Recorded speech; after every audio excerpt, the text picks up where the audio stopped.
Baada ya Yesu kurudi mbinguni, wanafunzi wake walibaki na kazi nzuri ya kupeleka injili kwa wote. Wakiwa wamejawa na Roho Mtakatifu, wanaume hawa na wanawake hawa walipeleka injili katika ulimwengu ambao ulikuwa umebakia wakati ule. Kwa hiyo kila kona dunia ilihubiriwa wakati ule. Lakini baada ya kazi hiyo, walikumbana na upinzani mkubwa mno, wakianza kwa Wayahudi, lakini pia hata kwa Warumi. Lakini Wakristo wengi walikuwa tayari kuuawa hata kifo kwa ajili ya kutetea imani ya kweli. Lakini hata hivyo, damu ya mashahidi ilizidi kuliongeza kanisa la Efeso wakati ule. Lakini baada ya muda mrefu wa mateso, kanisa la Rumi aliibuka mtawala mmoja ambaye aliitwa Konstantini, na wakati huu aliigiza ya kuwa ameongoka na akawa amebatizwa. Lakini hii ilisababisha kuingia kwa upagani katika kanisa la kwanza, na hivyo Wakristo waliobaki imara waliuawa na kuteseka vibaya mno. Lakini baada ya Wakristo kama Waldensia walibaki imara, na Mungu aliwapeleka jangwani katika maeneo ya Ulaya pamoja na maeneo ya Italia.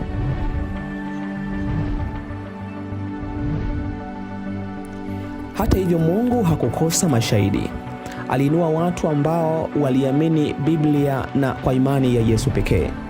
Na Mungu aliinua watu kama akina John Huss, akina Zwingli, akina Wycliffe, akina Martin Luther kusimama kwa ajili ya imani ya Biblia na imani ya Yesu pekee. Na kufikia mwaka 1798, upapa ulipata jeraha la mauti, na hapo mateso yakawa yamekoma. Lakini mwaka 1830 Mungu alimuinua William Miller kwa ajili ya kuhubiri, na watu waliandaliwa kwa ajili ya ujio wa Yesu ambao ulitabiriwa kwamba ungelikuja katika miaka 1844. Na hapo ndipo lilikuwa chimbuko la kanisa la Waadventista wa Sabato, na hivyo kanisa hili lilianza kama movement na pia litamaliza kama movement. Na tunakoelekea mwishoni, Mungu anahitaji watu watakaosimama kwa Biblia na Biblia pekee. Imani ya Yesu ikituongoza kwenye kutii sheria za Mungu kweli kweli, na hili ndilo kanisa la Mungu. Mwaka 1844 Kristo kutokea, na wengi walikatishwa tamaa. Na ndipo nuru ya patakatifu ilipofunuliwa na kuonesha wazi ya kwamba Kristo alikuwa haji duniani, lakini alikuwa anaingia katika chumba cha pili ambacho ni chumba cha patakatifu kwa ajili ya kazi ya mwisho. Na hivyo waliendelea kushikamana kwa pamoja wakihubiri injili, na walipaswa waendelee mbele kuhubiri ujumbe wa malaika wa kwanza, ujumbe wa malaika wa pili, ujumbe wa malaika wa tatu, lakini pia ujumbe wa malaika wa 4 ambao unapatikana kitabu cha Ufunuo sura 18 kwa ajili ya kuandaa watu kwa ajili ya ujio wa Kristo. Toka wakati huo, dalili zote ziko wazi ya kwamba Yesu anakuja mara ya pili. Jiandae kukutana na Bwana wako ajapo hivi karibuni. Roho ya unabii katika periodical ya PT, yani Present Truth, ya Septemba 1, 1849, paragrafu ya 8, nabii anasema: Bwana amenionyesha kwamba roho za thamani zinakufa njaa, na zinakufa kwa kukosa ukweli wa sasa, ukweli wa kutiwa muhuri, chakula kwa wakati unaofaa, na kwamba wajumbe wepesi wanapaswa kuharakisha mwendo wao na kulilisha kundi kwa ukweli wa sasa. Nilimsikia malaika akisema, harakisha wajumbe wepesi, harakisha wajumbe wepesi, kwani kesi ya kila nafsi itaamuliwa hivi karibuni, ama kwa uzima au kwa mauti. Hili ni somo jingine tena la Lijue Kanisa Lako sehemu ya 8. Ninayekualika katika mwendelezo majifunzo haya ni mimi, mtumwa wa Mwenyezi Mungu, mchungaji Fulgence Mangosongo wa kanisa la Waadventista wa Sabato.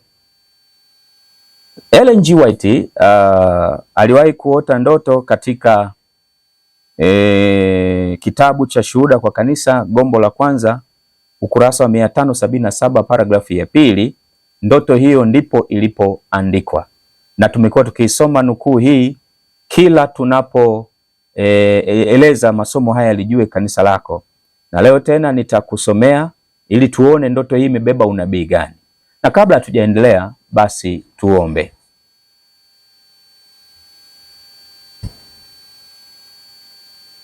Baba yetu mwema uliye mbinguni, tuko mbele zako, mimi na mtazamaji.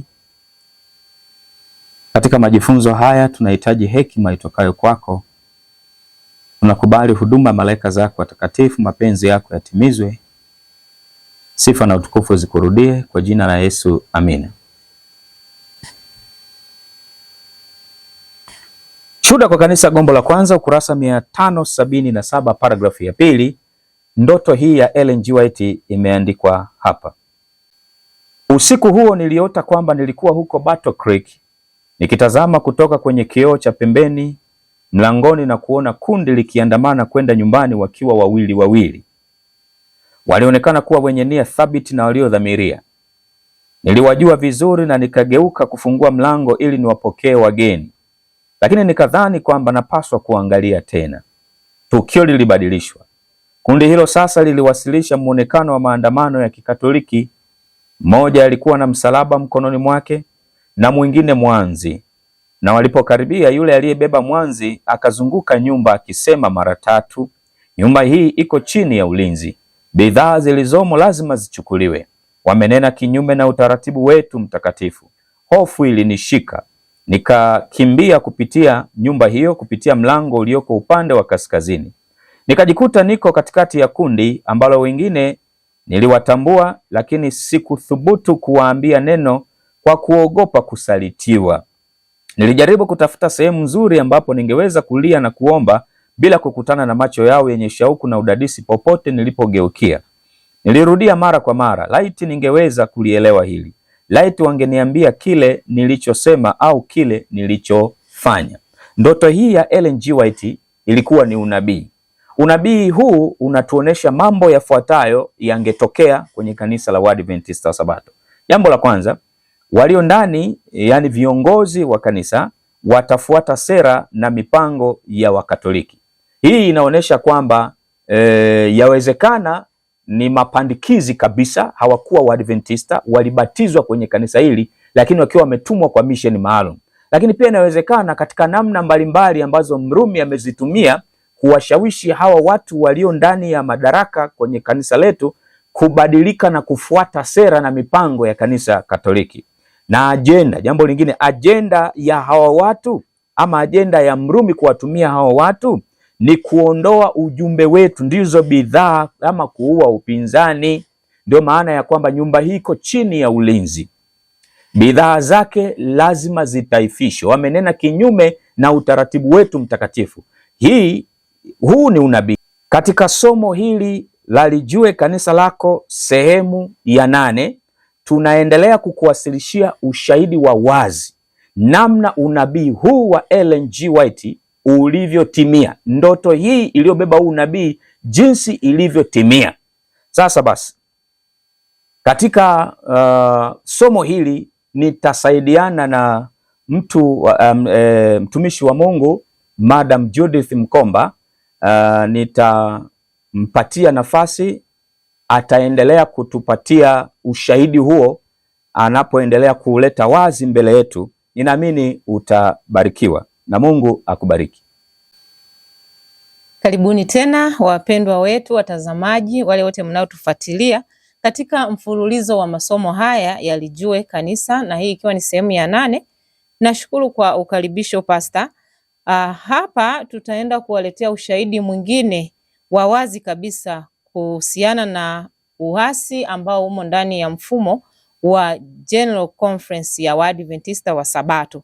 Na tunaposema hivi, sio kwamba tunauchukia mfumo huu, bali tunatamani kwa neema ya Mungu waweze kurekebisha makosa na kurejea katika neno la Mungu linavyowataka kufanya.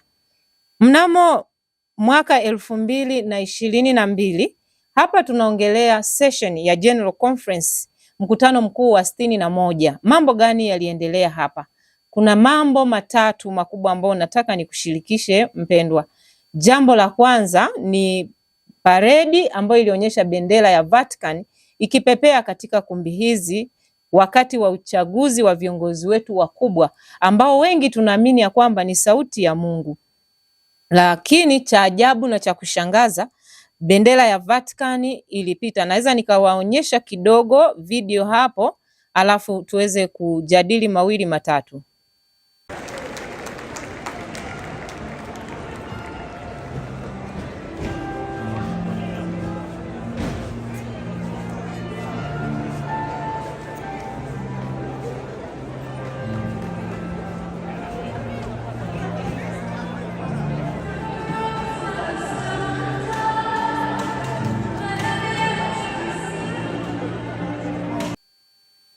Kama tunavyoona hapo katikati, hiyo ni bendera yenye rangi nyeupe na njano, na hiyo nembo ama muhuri wa Vatican.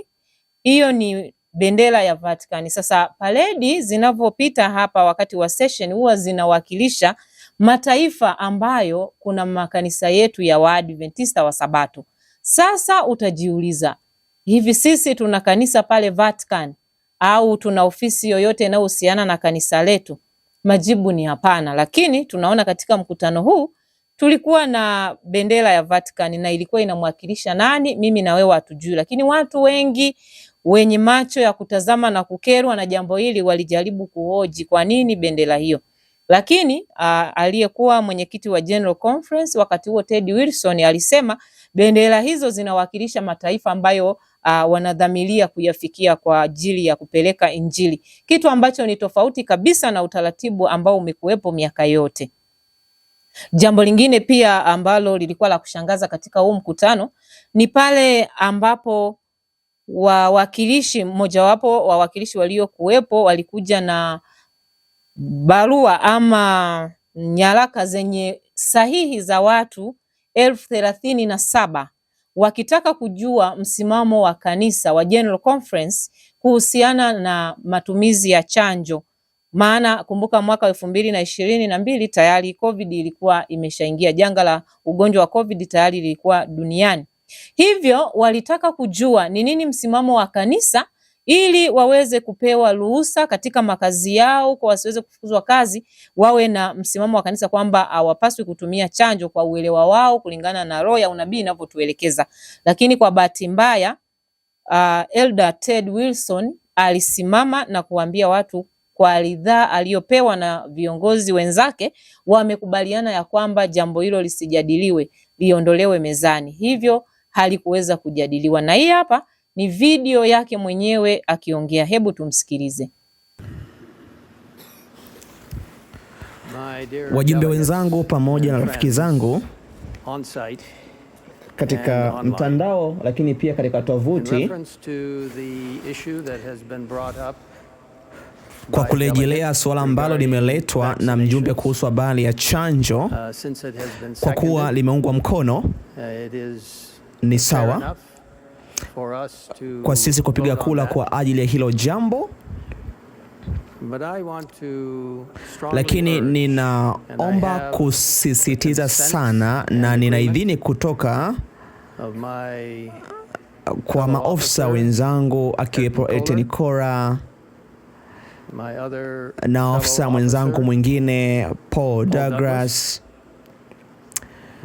kwamba tunapaswa kusimama tumeunganika na kuomba hiki chombo kutoweka hilo jambo katika agenda. Jambo lingine la tatu ambalo tuliliona pia na kulishuhudia katika session hiyo ilikuwa ni habari ya mfumo wa upigaji kura. Kawaida kumekuwa na utaratibu ya kwamba kura zinapoanza kupigwa ni jina la mtu mmoja linapendekezwa na kura zinapigwa kawaida kwa utaratibu wa kuchagua mtu mmoja mmoja katika idara. Lakini katika session hii mambo yalibadilika. Watu wanaohusiana na idara zote, wale wakurugenzi, majina yaliorodheshwa katika karatasi moja, na mtu anayepiga kura alivyopiga kura yake moja ilienda kwa majina yote ambayo yako kwenye karatasi. Na watu walijaribu kuhoji kwa nini inakuwa hivyo, lakini waliambiwa obey, yani T. Hakuna ushirikiano uliokuwepo wa maswali yao kuweza kujibiwa, na hata wageni wengine ama wajumbe wengine waliondoka na dukuduku ambalo lililetwa mpaka session ya mwaka 2025 kuhusiana na jambo hilo hilo. Habari nyingine ambayo ningependa kuwashirikisha katika siku ya leo inahusiana na mapokezi makubwa aliyoyapata Elder Ted Wilson katika nchi ya Papua New Guinea. Mapokezi ambayo yaliashiria kabisa ya kwamba ni mapokezi ya kifalme na yakifananishwa kabisa na mapokezi ambayo aliyapata Papa Francis katika nchi hiyo hiyo ya Papua New Guinea. Na kama mtakumbuka, katika mwaka huo wa 2024 Pastor Ted Wilson alikuwa na ziara katika mataifa mbalimbali, na kila taifa alikotoka alienda Kongo. Tunaona Papa Francis pia alienda Kongo, alivyoenda kule Papua New Guinea baada yake, lakini pia na Papa Francis alienda kule. Sasa kitu cha kushangaza na cha kusikitisha katika video hiyo ambayo muda mfupi nitawawekea hapo ili muweze kutazama, utaona kwamba jambo hili kwa upapa likifanyika tunaweza tusione shida, kwa sababu kwa imani yao ama kwa mafundisho yao ya uongo wanasema papa ni mwakilishi wa mwana wa Mungu duniani. Sasa kwa yeye kufanya vile, tunajua anafanya bandia ya mapokezi ya Kristo, lakini kwa kiongozi wetu wa kanisa kufanya hivyo, kwa kweli ilikuwa inaleta maswali mengi sana kwenye vichwa vya watu. Ni nini tunachoweza kutazama hapa? Je, huyu ni mfalme? Je, ni mkuu wa nchi? Je, ana mamlaka yoyote? Kwa nini apewe mapokezi makubwa, kuwe na escort, misafara ya polisi na ulinzi mkubwa kiasi hicho, wakati ambapo sisi tunaomtegemea Mungu hatutegemei kuona jambo la namna hiyo? Na kwa sababu ya mamlaka hiyo kubwa ambayo amejipatia ama ambayo washiriki na waumini tunaona ni vyema kumpatia kiongozi kiasi hicho, inapelekea kwamba sasa maamuzi makubwa ya kiutawala yanatoka juu kuja chini badala ya kutoka chini kwenda juu, na tunaweza kuthibitisha hilo kwa kuona kila ambacho kilifanyika katika huo mkutano ama hiyo wakati wa session, wakati ambapo washiriki ambao ni wawakilishi wa Waadventista wa Sabato ulimwenguni walipoenda wakiwa na jambo ambalo lilihitaji lifanyiwe uamuzi wa pamoja kama kanisa, badala yake maamuzi yalitoka juu. Na hii ndio hatari tunayoiona hata katika ngazi za chini, katika division, katika conference, katika union, hata katika makanisa mahalia. Mtu anaweza kaamua kumfuta mtu ushirika kwamba huyo afutwe kwa sababu yeye ni kiongozi, atafutwa kwa sababu washiriki hawana mamlaka wala hawana kauli ya mwisho. Mtu anaweza akafukuzwa kazi, wakati mwingine hata hana kosa la kusababisha afanyiwe hivyo, lakini kwa sababu mamlaka imekuwa mikononi mwa viongozi wetu, mambo haya tunayashuhudia yakifanyika. Jambo lingine ambalo nataka nikushirikishe mtazamaji wetu ni kuhusiana na mkutano uliofanyika wa watoto wa wachungaji chini ya Pastor Geoffrey Mbwana. Kuna mambo ya muhimu atatusaidia tuweze kujadiliana hapa ama tuweze kuona ikiwa kweli alichokiongea kilikuwa sahihi. Kabla hatujaangalia video hii ama kabla hatujaangalia mkutano huu na Pastor Geoffrey Mbwana, hebu kwanza tuangalie hii video ya mapokezi ya Pastor Ted Wilson akiwa kule Papua New Guinea, na kisha itakuja video nyingine ya pili hapo inayooanisha matukio haya mawili ya hawa viongozi wakubwa wa dini, tuweze kuona nini ambacho tunaweza kupata hapa ikiwa ni sahihi kulingana na roho ya unabii.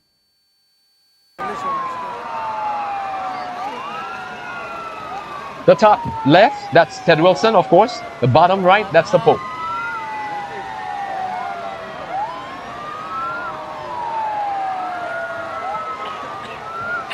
You hear the noise? The siren noise, that's for Ted Wilson. Ted Wilson is coming. The same noise for the Pope, it's the same noise for Ted Wilson. There's Ted Wilson. There's the Pope waving, same thing. What's the difference?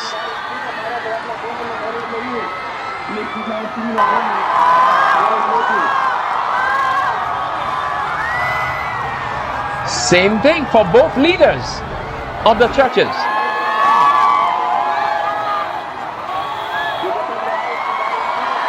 baada ya kutazama hiyo video, nadhani ninyi wenyewe mmeweza kujionea makaribisho makubwa aliyoyapokea katika mji huo, na tuweze kuona Biblia inaongea nini. Je, hata Yesu aliweza kupewa mapokezi makubwa kiasi hicho? Sio kuchukua nafasi ya Mungu, sio kuchukua nafasi ambayo inamstahili Mungu wetu ama Yesu. Lakini tunaona kanisa Katoliki wao wanafanya hivyo kwa sababu wana madai ya moja kwa moja na ya wazi ya kwamba Papa ni mwakilishi wa mwana wa Mungu. Basi tutaenda kuangalia sasa video hii nyingine ambayo inahusiana na habari ya Pastor Geoffrey Mbwana akiwa na watoto wa wachungaji. Kuna maswali ambayo aliulizwa, lakini kabla hatujafika kwenye swali, hebu tuangalie jambo hili. Amen. Kingine nitakachotaka kuambia, nazungumza sana, si vizuri, niwape muda wa maswali. Kanisa hili haliongozwi na kichwa kimoja. Mungu alisema ni mwiko. Mama White aliandika akasema, kanisa hili halitabeba muhuri wa kichwa kimoja. Teddy haongozi kanisa hili. Mmenasikia? Teddy haongozi, ni kiongozi wetu, lakini yeye haongozi. Pale General Conference napokaa, kazi yetu kubwa ni kamati. Tuna kamati karibu 80 na kitu. Kamati zinakaa, zinafanya maamuzi. Kazi ya Teddy ni kusimamia maamuzi ya kamati za kanisa. Wakati aliposema ya kwamba kanisa haliongozwi na kichwa kimoja na kwamba Teddy Wilson anasimamia maamuzi ya kamati. Lakini tunachokiona hapa ni tofauti kabisa. Ikiwa angekuwa anasimamia maamuzi ya kamati, kwa nini hakuweza kuzuia upigaji wa kura wa pamoja? Lakini pia tunaona kwamba alichokifanya ni kutumia nguvu na ubabe kuzuia maamuzi ya washiriki ama wajumbe waliokuwa wametumwa kutoka ulimwenguni kote wakihitaji kujadili jambo gumu la namna ya kuweza kukabiliana na chanjo ambazo zilikuwa ni sumu za Babeli. Lakini alitumia mamlaka ya juu kuweza kuzuia uhuru wa kujadili. Aliweza kuzuia dhamiri za watu. Watu walijikuta katika hatari ya kuugua na kupoteza kazi na hata vifo kwa sababu ya sheria zilizowekwa ngumu na kunyimwa barua ya exemption, barua ya ruhusa ya kuto kutumia chanjo. Na madhara yake wengi wanaendelea kupitia uzoefu huo wa shida ambayo ilitokana na maamuzi haya ya kibabe, maamuzi ambayo hayakuwashirikisha wajumbe waliokuwa wametumwa pale. Lakini roho ya unabii inasemaje? Hebu tusikiliza hapa kutoka katika Manuscript Release gombo la 4 ukurasa wa 292 na ile aya ya 3. Anasema hivi: akili ya mtu yeyote haipaswi kuwa na nguvu ya kutawala kiasi kwamba mtu mmoja anakuwa na mamlaka ya kifalme huko Battle Creek, akimaanisha makao makuu ya kanisa, au mahali pengine popote, akimaanisha kwenye ngazi zinazofuata kutoka GC mpaka kanisa Maria. Anasema katika nyanja yoyote ya kazi, hakuna mtu anayepaswa kuwa na mamlaka ya kuendesha mambo peke yake. Mungu anakataza jambo hilo. Hapaswi tena kutumia mamlaka ya kifalme kama ambavyo bila shaka amefanya huko nyuma. Kwa hiyo tunaona nukuu hii inapingana moja kwa moja na kile ambacho kilionyeshwa pale katika mkutano wa General Conference wa mwaka 2022 na hata mwaka wa 2025, maana watu tena kwa mara nyingine walirudisha ajenda ya kujadili muktadha wa swala la corona au endapo chanjo zozote zitaletwa tena mbele yao, wakitaka kujua msimamo wa kanisa ni nini. Watu 300 walipiga kura mjadala ujadiliwe tena, lakini watu 1600 walikataa, hivyo wakasema wengi wape. Kwa hiyo ajenda ikawa imekufa, lakini ni jambo ambalo lilikuwa na madhara makubwa kwa Waadventista wa Sabato. Hebu tutazame video ya pili ambayo pia bado inamuhusu Pastor Geoffrey Mbwana. Kanisa la Wasabato hatuko kwenye chama cha umoja wa makanisa, ila tuna observers tunaowatuma wasikilize mambo yanayojadiliwa ni nini, wana mipango wanayoifanya ni nini, kwa sababu lazima tuwe na akili ili tujipange. Wanapojipanga na sisi tujipange, kinachokuja ni nini, kanisa lisitembee gizani. Kwa hivyo tuna observer status kwenye umoja wa makanisa. Kazi yetu si kushiriki maamuzi, ni kusikiliza tu wanasema nini, wanaamua nini, wanapanga nini. Na akirudi anaambia kanisa, jamani, nimesikia hiki, nimesikia hiki, nimesikia hiki. Sisi si wanachama, sisi si memba wa Umoja wa Mataifa, lakini tunamfanya kazi wa kudumu pale ofisini ambaye kazi yake ni kila siku yuko Umoja wa Mataifa. Umoja wa Mataifa unajadili nini, wana mipango gani itakayoathiri kanisa na dini na uhuru wa dini. Kwa hivyo yuko pale, lakini yuko pale kuangalia, kukutana na mabalozi wa nchi mbalimbali, kuzungumza nao mambo yanayohusu kanisa. Kama nchi na matatizo ya uhuru wa dini, anazungumza nao, kwenye nchi yako bwana, tuna tatizo la uhuru. Na huyu ni mtaalamu mwanasheria, kwa hivyo akizungumza, anazungumza kisheria, kutafuta uhuru wa dini katika nchi yako. Anazungumza na mabalozi, anazungumza na mawaziri, anazungumza na viongozi wa nchi. Yeye kazi yake wakati mwingine pale General Conference ni kutuletea viongozi pale ofisini watuelewe wa Sabato ni nani, public relations.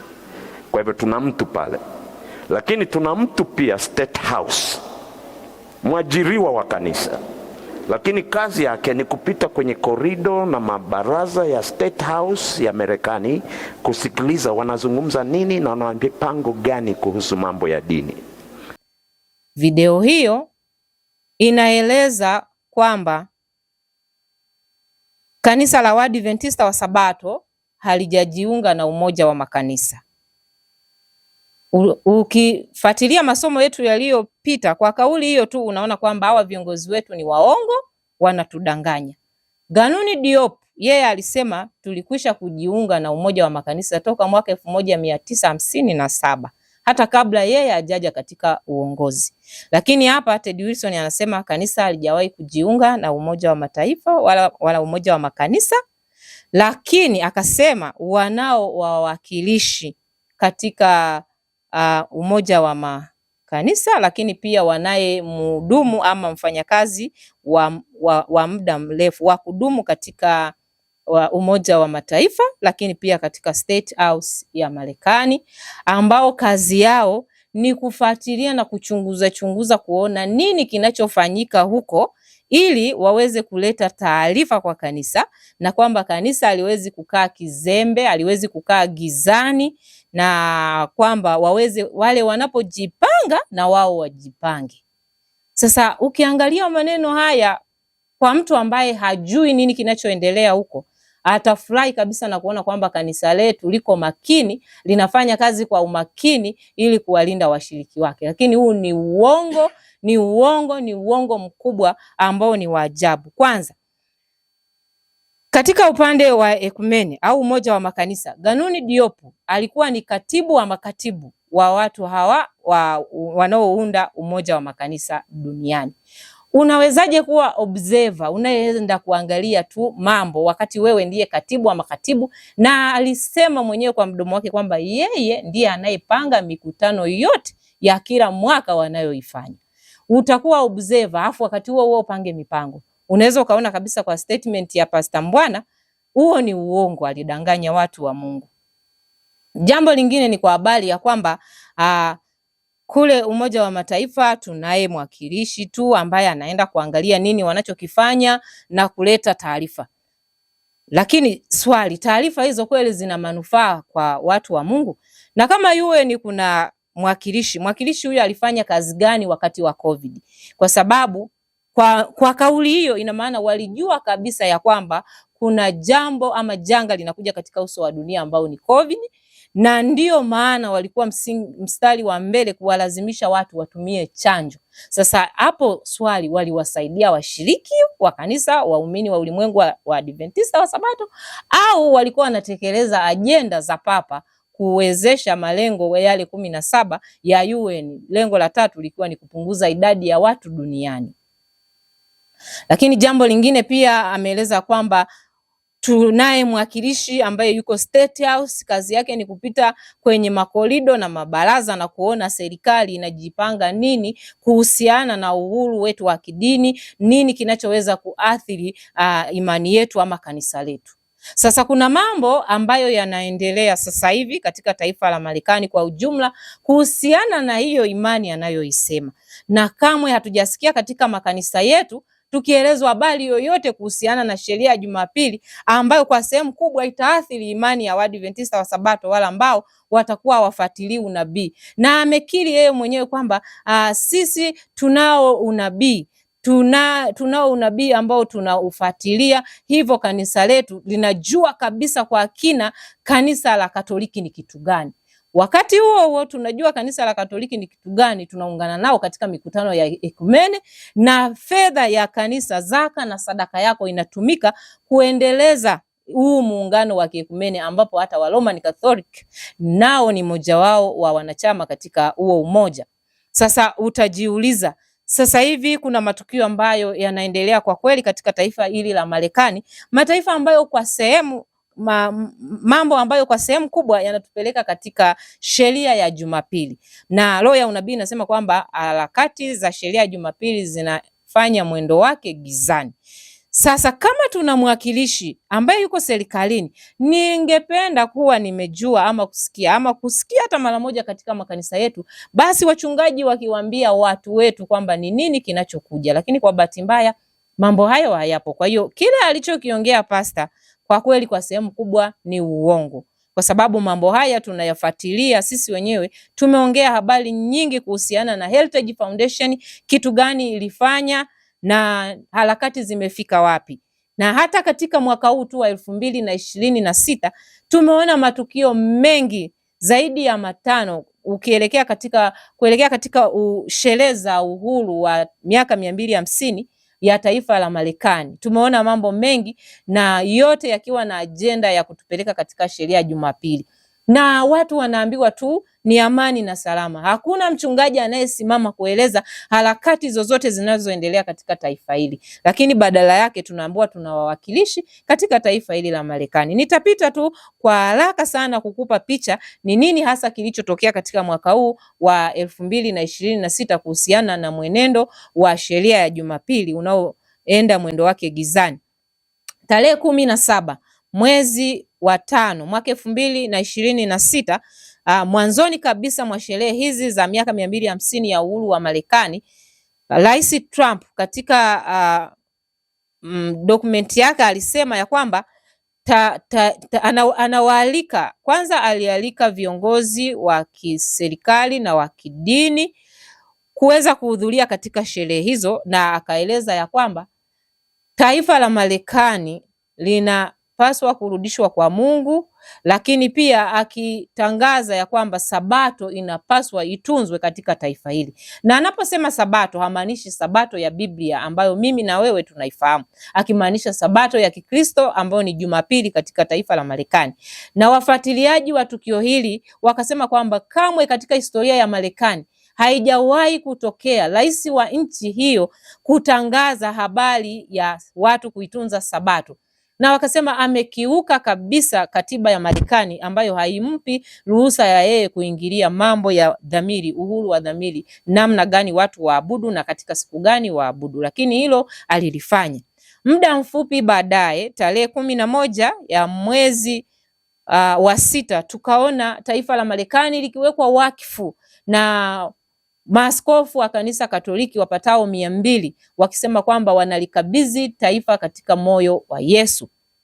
Hawakuishia hapo tu. Tarehe 4 ya mwezi wa 7 tumekuja kushuhudia taifa la Marekani katika kilele cha maadhimisho ya miaka 250 wakimpatia Papa Leo wa 14 medali. Wakimaanisha nini? Wamemkabidhi taifa la Marekani.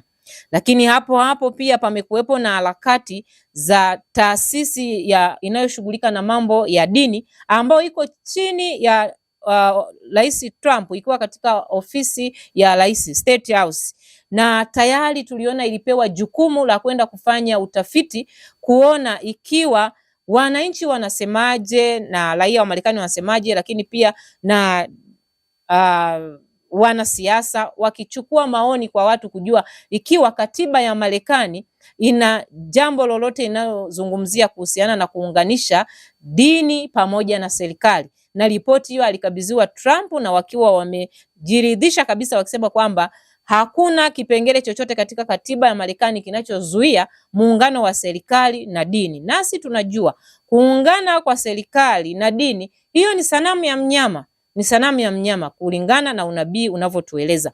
Lakini mambo haya yamefichwa miongoni mwa Waadventista wa Sabato, hawafuatilii, na hata wanaofuatilia viongozi wetu ambao wako Marekani wanaosema wanawawakilishi pale, hakuna lolote linalozungumziwa, watu wako gizani. Jambo hili limeendelea kuchukua mwendo wake kwa kasi. Katika mwezi huu wa 6, seneta mmoja katika bunge la Marekani alipeleka mswada bungeni waweze kujadili kwa habari kuhusiana na kupitishwa kwa sheria ya Jumapili, na hatujui sasa harakati hizo zimefika wapi, lakini muda wowote kuanzia sasa hivi tunatarajia sheria ya Jumapili kutangazwa katika taifa la Marekani. Na kutangazwa kwa sheria ya Jumapili katika taifa la Marekani, kwa Mwadventista Msabato, mlango wa rehema umefungwa. Sasa sijui wa viongozi wetu ambao wanadai ya kwamba wanamwakilishi UN, wanamwakilishi State House, wamejiandaaje kuambia Waadventista wa Sabato wakati ambapo sheria ya Jumapili itatangazwa kwa ghafla, wasiweze kujua harakati zilikuwa zinaendaje. Najaribu kutafakari ni uchungu kiasi gani kwa Mwadventista Msabato ambaye bado yuko gizani, hajui ni nini kinachoendelea. Wito ninaoweza kuutoa kwa Waadventista wenzangu, tusiwe watu wa kusubiria kuletewa kila kitu katika mimbari zetu ambazo zimegeuka, badala ya kuleta neno la Mungu la kutuamsha, vimebakia vichekesho. Unaweza ukautafuta ujumbe kwa tochi na usiweze kuupata. Basi kwa leo naweza nikaishia hapa, lakini namkaribisha mtumishi wa Mungu Pastor aweze kuendelea kwa sehemu nyingine, tuweze kufumbuliwa macho na tuweze kufanya uamuzi usiokuwa na makosa.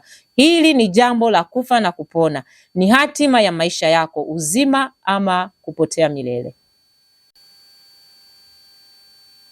Mpendwa mtazamaji, ninaamini umepata vitu vya kukusaidia kama sehemu ya ushahidi zaidi juu ya uovu na uasi unaoendelea katika mfumo wa kanisa la Waadventista wa Sabato, ikiwa ni kuonesha tu namna ile ndoto ya Ellen G. White kwamba imekwisha timia, na kwa kuwa ni unabii hatuwezi tukapingana nao.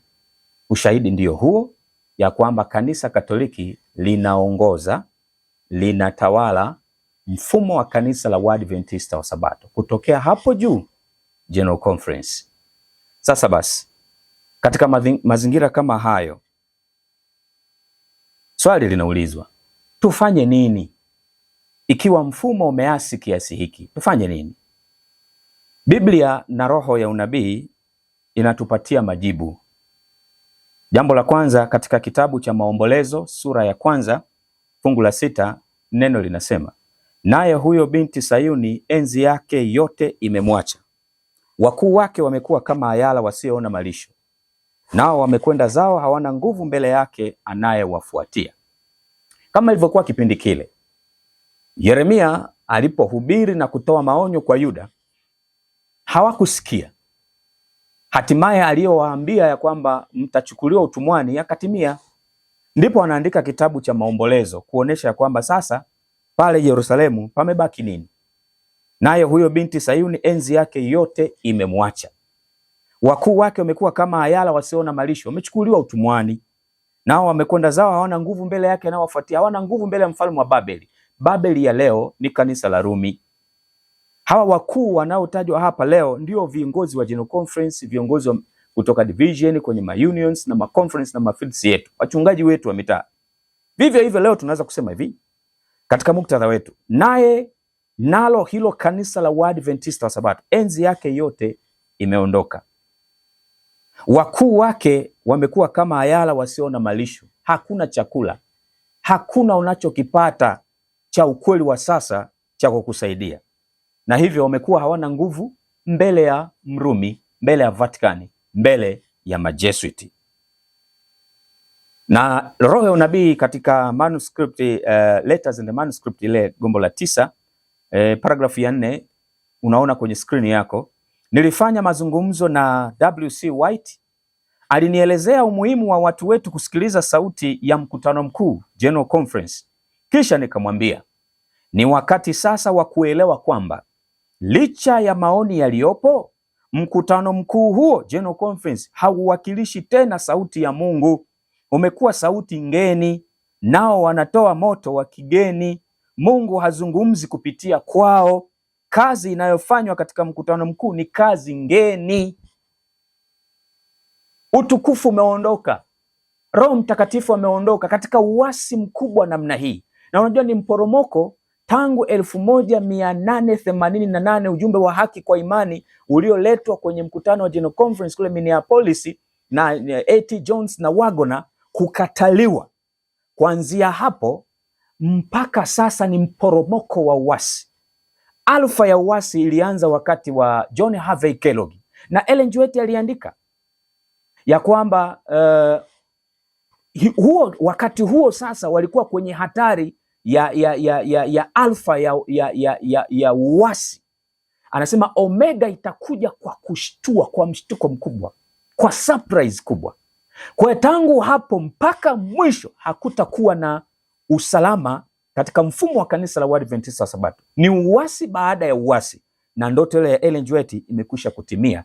Majesuit wanatawala General Conference. Kanisa Katoliki linashika mfumo wa kanisa la Waadventista wa Sabato. Ni kana kwamba sasa madhehebu yote na dini zote duniani ziko chini ya utawala wa kanisa Katoliki, na kama Roho nabii anavyotuambia, viongozi wetu watashiriki kutuambia tuitunze Jumapili. Unabii huo upo na lazima utimie, na hilo ndilo hitimisho la uasi huu, na hilo ndilo hitimisho la Majesuit kuuteka mfumo wa kanisa la Waadventista wa Sabato. Ndilo lengo lao. Sasa kwa sababu hiyo basi, Mungu anasema mkutano mkuu huo hauwakilishi tena sauti ya Mungu. Umekuwa sauti ngeni, nao wanatoa moto wa kigeni. Mungu hazungumzi kupitia kwao. Sasa kama Mungu hazungumzi kupitia kwao, wanatoa moto wa kigeni, wanatoa sauti ngeni, maana yake ni shetani anaongoza hapo.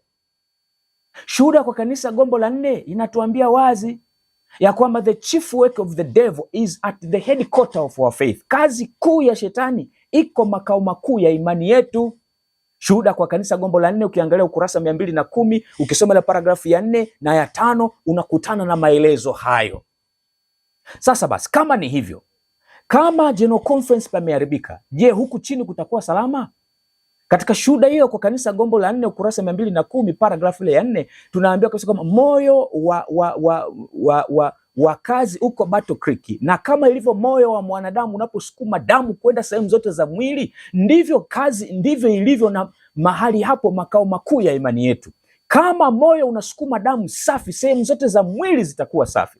Lakini kama moyo umeharibika, unasukuma damu iliyo na uchafu, maana yake sehemu zote za mwili wote unaugua. Kwa hiyo basi, kwa maana hiyo mfumo umeasi, na hatuwezi tukasema kwamba tunasonga mbele hivyo hivyo. Yani iko hivi, mtu wa Mungu, fuatilia historia ya wana wa Israeli. Wakati ambapo viongozi waovu, wafalme waovu walipokuwa wanafanya maovu yao, laana ilikula kwa Waisraeli wote. Kwa hiyo njia pekee ni kukata mnyororo. Yani wewe kwa kuamini General Conference, kwa kuamini mfumo huu, kwa kusikiliza wachungaji, kwa kusikiliza viongozi, maovu wanayoyafanya unashiriki. Kwa njia pekee ni kutoshiriki maovu haya ni kujiondoa kuwa chini ya udhibiti wa mfumo huu ulioasi.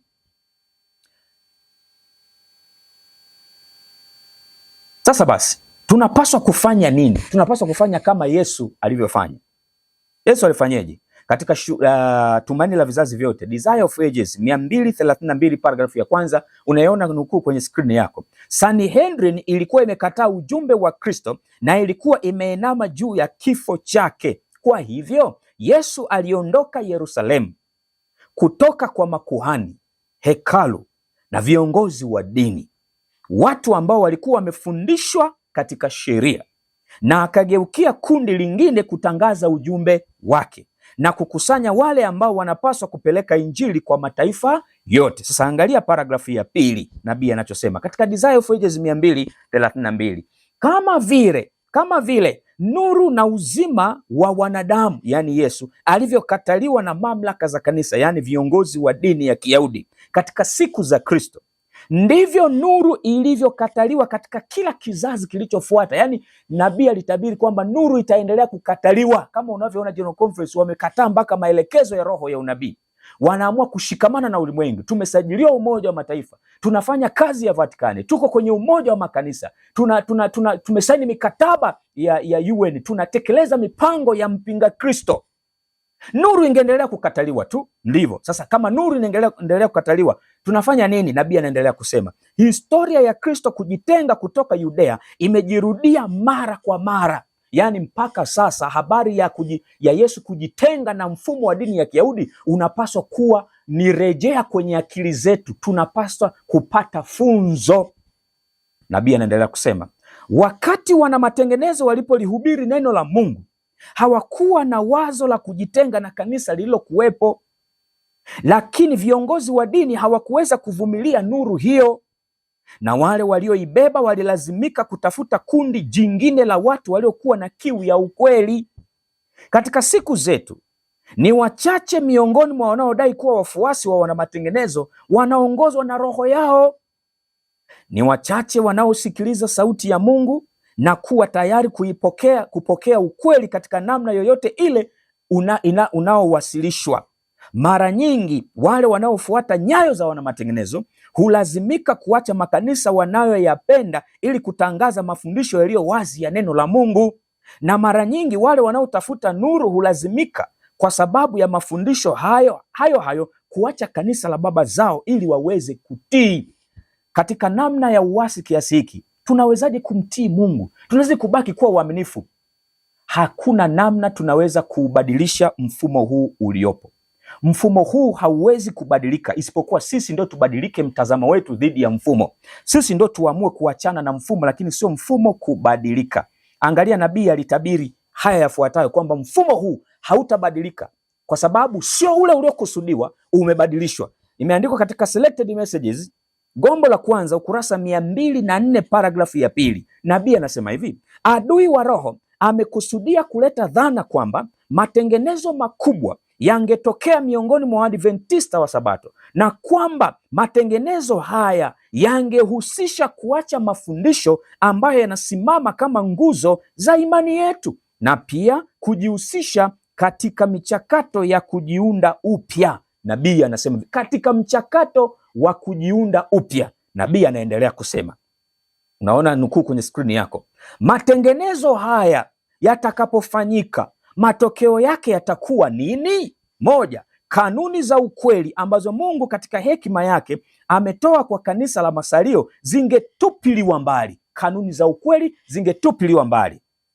Namba mbili, dini yetu ingebadilishwa. Dini ingebadilishwa, mfumo ungebadilishwa. Namba tatu, kanuni za msingi ambazo zimeshikilia kazi kwa miaka 50 iliyopita zingehesabiwa kuwa makosa. Namba nne, mfumo mpya utaanzishwa ama ungeanzishwa. Namba tano, vitabu vya mpango mpya vingeandikwa. Namba sita, mfumo wa falsafa ya kiakili ungeanzishwa. Waanzilishi wa mfumo huu wangeingia mijini na kufanya kazi ya ajabu. Sabato bila shaka ingezingatiwa kwa wepesi sana kama vile Mungu aliyeiumba. Hakuna kitu kingeruhusiwa kusimama katika njia ya harakati mpya.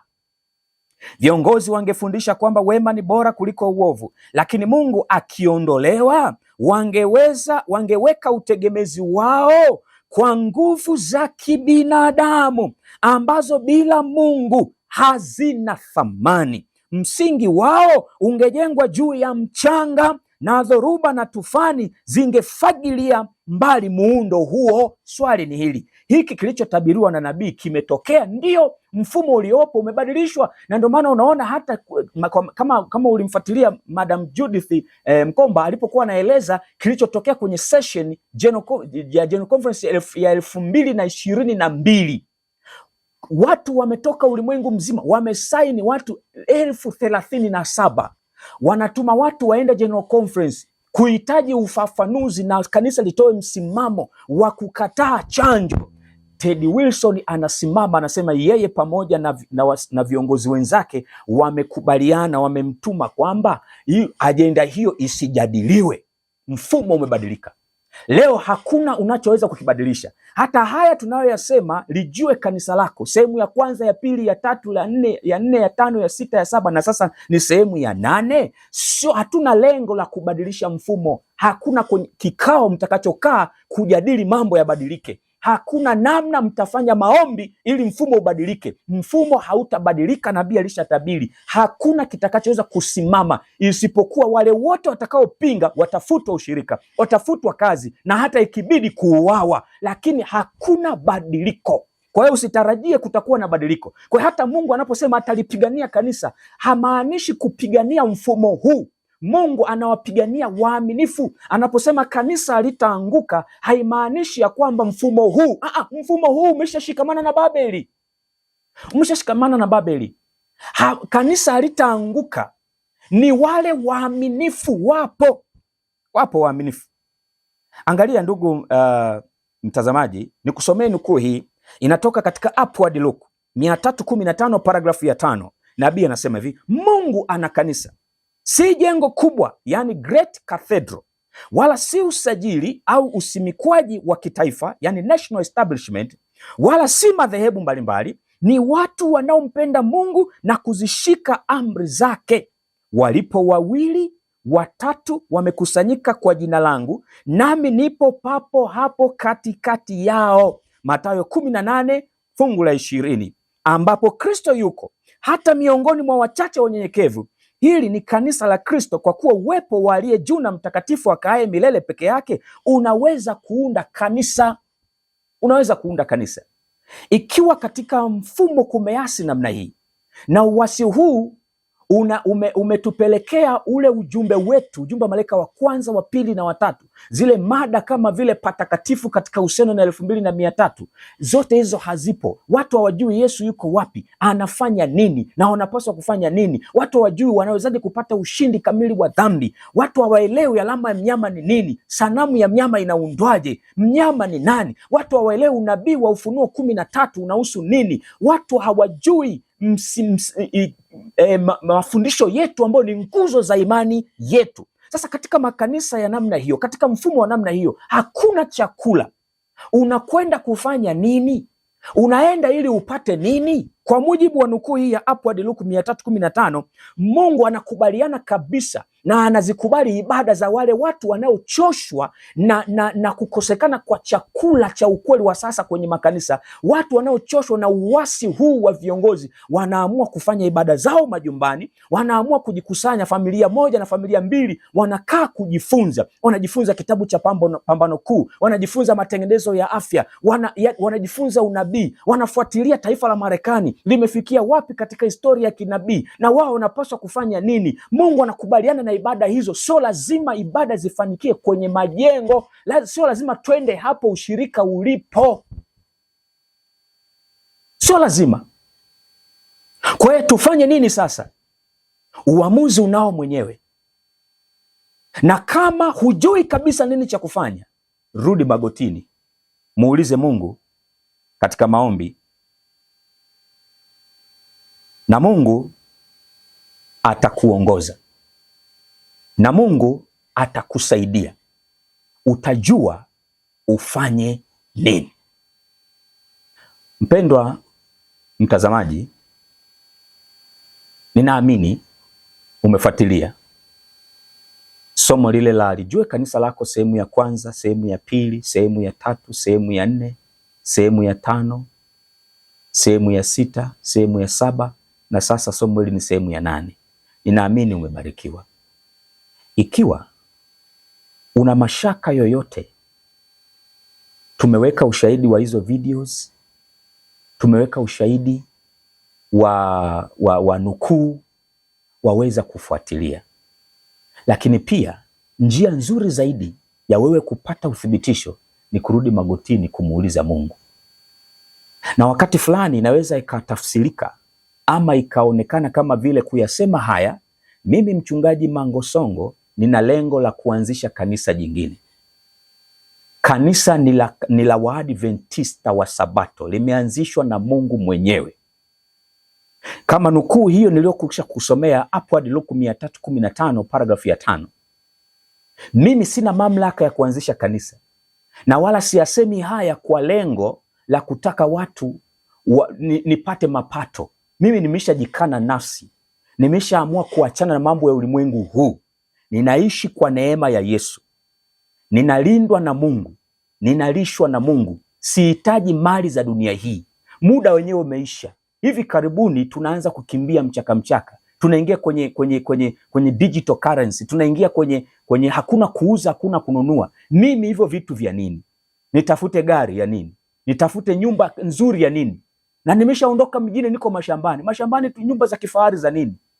Ndugu zangu, tunayasema haya kwa sababu umefika wakati ambapo Mungu amechoshwa na watoto wake kudanganywa. Na nitoe wito kwa wachungaji, semeni ukweli. Tukiacha kutetea vyeo na madaraka yetu, kutetea mishahara yetu, tukaamua kujitoa kutetea mfumo, damu za watu zitadaiwa mikononi mwetu. Sisemi haya kwa lengo la kutafuta mapato, sina mpango huo, na sina kanisa lolote nililolianzisha, sina kundi. Na kama kuna mtu anafikiri ya kwamba analitafuta kanisa la mchungaji Mangosongo, halipo. Liko kanisa la Yesu linaitwa Waadventista wa Sabato. Sio mfumo, ila ni watu waaminifu. Hata ukikutana 2 3 wamekusanyika mahali, hilo ni kanisa la Mungu. Maadamu wanamtii Mungu, wanampenda Mungu, wanafuata maelekezo yake, Yesu yuko katikati yao. Hilo ni kanisa la Mungu popote walipo. Hilo ni kanisa la Mungu. Tuwaambie watu ukweli. Rehema inakoma hivi karibuni kwa Waadventista wa Sabato. Tuwaambie watu ukweli. Tuambie watu ukweli. Watu wako gizani, hawaelewi. Na hicho ndicho tunachokifanya katika masomo haya. Yalijue kanisa lako. Hatumchukii mtu yeyote. Hatutaki kuamwaibisha yeyote. Lakini inapofika saa ya kusema ukweli, unapaswa ukweli usemwe. Sasa ukweli huu unaposemwa, mambo haya yanaposemwa, wewe upasi kutetereka. Yuko Mungu. Nenda kamuulize kwa maombi. Mungu atakufunulia, atakuonesha, atakuongoza, atakuambia hiki ni changu, hiki sio changu. Tukiendelea kusikiza sauti za viongozi, tutaangukia pabaya. Pambano Kuu sura 37 inasema maandiko ni kinga. Mkaisome sura hiyo, itawasaidia. Alafu yaliyoandikwa hapo mkayafanyie kazi. Ndugu zangu, giza ni nene. Shetani amepiga upofu watu. Huu ni muda wa kuamka. Mungu anataka watoto wake waamke, na watoto wake wabaki kuwa watiifu kwake yeye tu, na sio nafasi ya Mungu ichukuliwe na wanadamu. Wachungaji, waambieni watoto wa Mungu ukweli. Tutadaiwa roho hizi za watu. Tutadaiwa. Sheria ya Jumapili iko karibu mno kutangazwa. Waadventista wa Sabato hawajui. Waambieni watoto wa Mungu ukweli. Ndugu zangu, mimi ni mjumbe tu. Nimesema kile ambacho ninasukumwa na Mungu kukisema. Sikulazimishi. Una uhuru wa dhamiri. Unao uhuru wa kuamua. Amua vyema. Maana neno linatuambia, nimekuwekea mbele yako hivi leo uzima na mauti. Chagua basi uzima ili ukaishi. Usichague mauti. Usichague uovu. Usichague uasi. Chagua ukweli. Chagua kumtii Mungu. Chagua kuwa mwaminifu kwa Mungu na sheria zake na neno lake. Kiongozi wako Biblia na roho ya unabii. Hata hivyo, tunapaswa kuhakikisha katika kipindi hiki dhambi imekoma katika maisha yetu. Tumtafute Mungu kwa bidii wakati ungalipo. Yesu akiendelea kusii mbele za Baba katika chumba cha pili cha patakatifu pa patakatifu. Tuache kucheza na dhambi. Yesu yuaja tena, muda umeisha, dhoruba iko mbele inakuja. Tunapaswa kujiandaa wakati huu wa amani. Mungu akubariki. Asante kwa kufuatilia. Endelea kushare masomo haya na wengine. Neema ya Mungu itufunike sote, na Mungu atubariki kwa jina la Yesu, amin. Basi na tuombe.